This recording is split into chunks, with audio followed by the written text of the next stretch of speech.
พนักงานร้านกาแฟทูทันเดอร์ขยันขันแข่งกันจริงๆเลยล่ะค่ะน่ารักสุดๆไปเลยนะคะทุกคนป้าน็อตกับคุณแม่ชมก็ไปเล่นได้เลยค่ะเดี๋ยวลูกๆทำงานเองนะ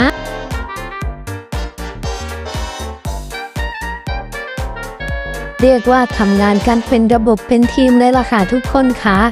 มีทั้งหน้าที่ถูพื้นนะคะหน้าที่คิดเงินนะคะบาริสต้าก็มีนะทุกค